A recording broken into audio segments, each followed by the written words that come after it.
Construction and folks that are in this area On the square. on the square, and they're got basically the inside of the old fire department completely gutted, and it looks like some walls are starting to go up in there.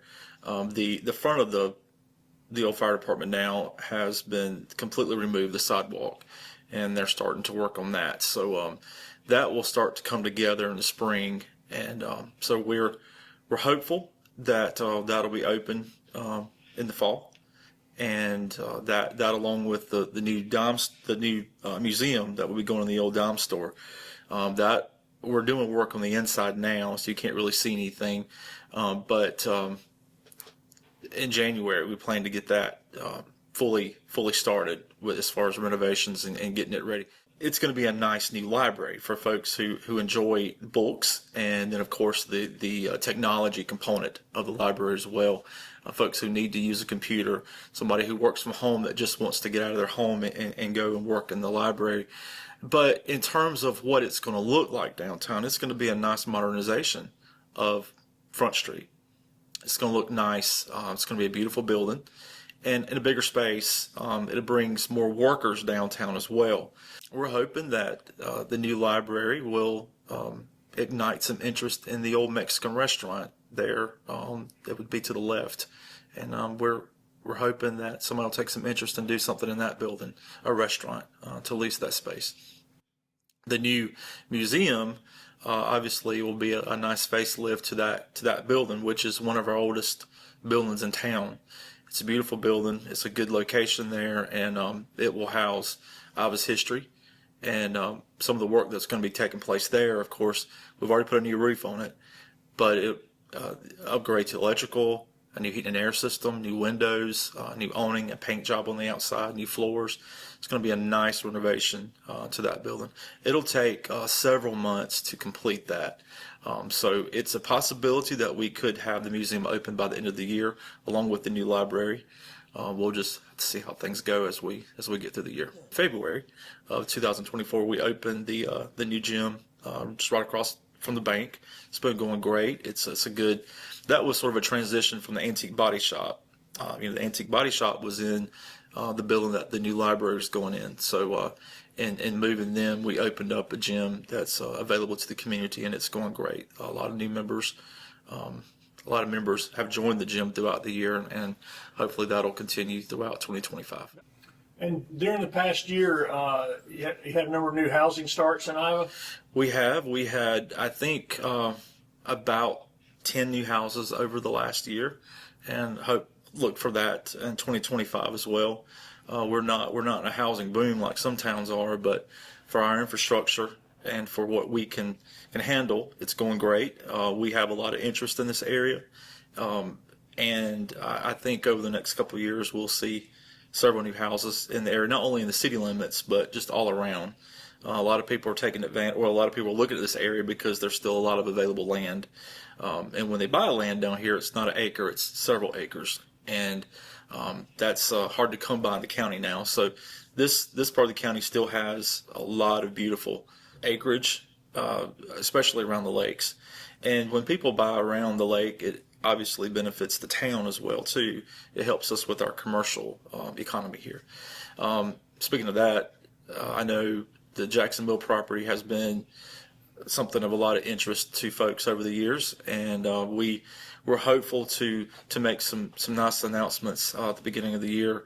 We're seeing how things develop there. I'm sure we'll have our fireworks there in July, so I don't see anything happening between now and then, but just to get things ready in terms of having the location secured by developers to do something good for the town, I think we'll be able to hopefully announce something first part of the year if everything goes through. That's pretty important because that's been sitting there a long time. It has, and but it takes a long time for the things to work out that developers want to work out. The traffic count on 81. Is the town growing? Is the logistics good for whatever the possible development may be? Infrastructure, all these kind of things have to fall into place, and they have to work out. And so it takes a long time. Market studies take forever, and then the environmentals, all that just takes a very, very long time to complete. and it looks like it's just sitting there, but there's a lot of work going on behind the scenes to try to make something happen. And then you have the owners you have to work out, the sale with, and it takes a long time, but if everything works out well, hopefully in 2025 we can at least make some announcements as to what the plans are for that property. You think people are going to be happy when they hear the potential announcements? I think they'll be very happy. Yeah. But again, there's no contracts or anything like that. So nothing has been, the mayor and council have worked very hard to try to get something that would work there and work with the right folks to make things work. And we still haven't, we're just at the very beginning in terms of trying to secure something there. There is a market study going on now, and we still have to do a lot of work with the county, the state. We have a lot of other folks that are going to be involved in this deal. So we have a lot of work to still do, but it is ongoing. You had a pretty full slate of events this year. We did. In good attendance. Mm-hmm. Everything went well up until the very end. We ended our event season with a very rainy, cold Christmas parade, but yeah, throughout the year we've had good weather, we've had good attendance, and people enjoy events. In 2025 we'll do the same thing we did this year. We'll have our spring festival in May, car show, and then our summer nights will kick off in May, which is just really around the corner. You blink your eye, it's that time already. And then of course the fall will bring our fall events.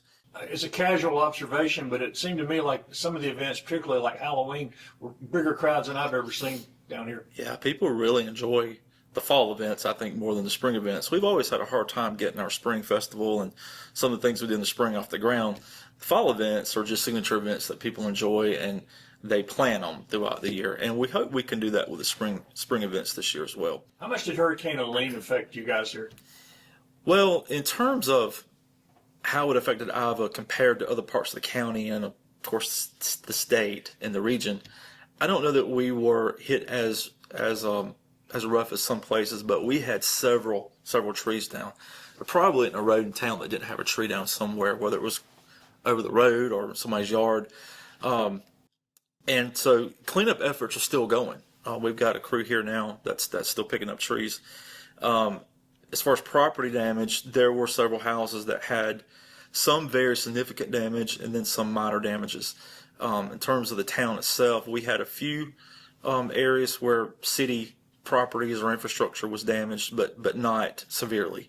So I think we were fortunate in terms of now the power was off here for half the town, and half the town had power. And I know there were some towns that 90% of their residents were without power for weeks. So we were fortunate there. And I would just say, big thank you to Mr. Hawkins with the county, with their emergency preparedness department there. They were excellent to work with. I mean, I know he had several things going on, but when you would call, it would be like, you're the most important thing for us to deal with right now. And so they did so well in supplying us with water, with ice when we were able to get an ice machine down here, and just so many other things they were able to work with us on.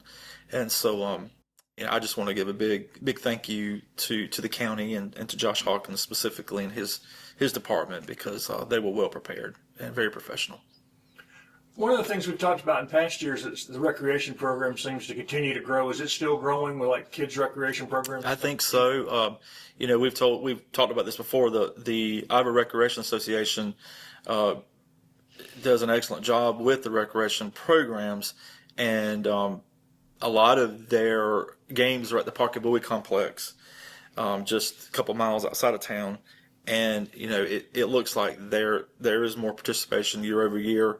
Right now they're in basketball, the winter sports, and kids really enjoy being a part of the recreation program. They enjoy the sports, and this whole area, it's always been a big deal for recreation.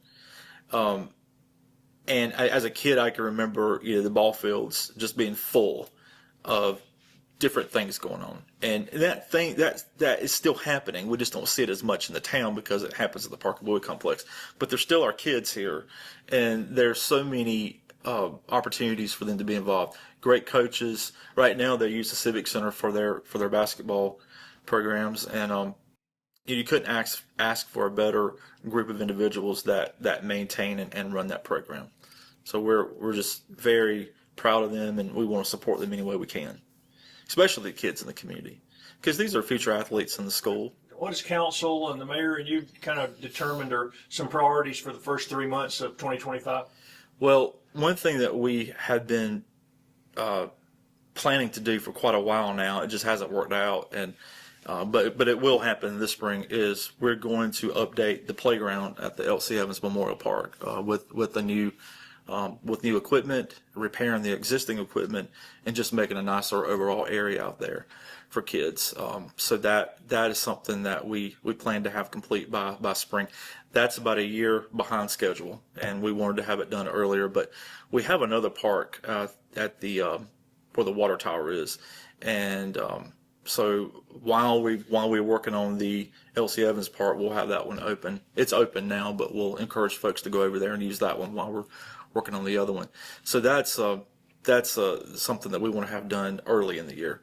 And then just keeping the town clean and working with developers and real estate agents and anybody that can help us. The thing about the Jacksonville property is we have to make sure that there's a population that can sustain whatever the development is. So while we're not like Pendleton or other parts of the county where you've just got houses going everywhere, we still have to have steady growth in order to make sure that we can sustain whatever goes there. So we still want to continue to try to recruit folks to build houses here, or at least move in the area. That's going to be very, very important. So we'll be doing that throughout 2025, and just making sure that our events run nice. I think the mayor and council are excited about the potential of what IVA is going to be like in the next several years, and just planning for that, just making sure we have everything in place for the town to grow and grow good.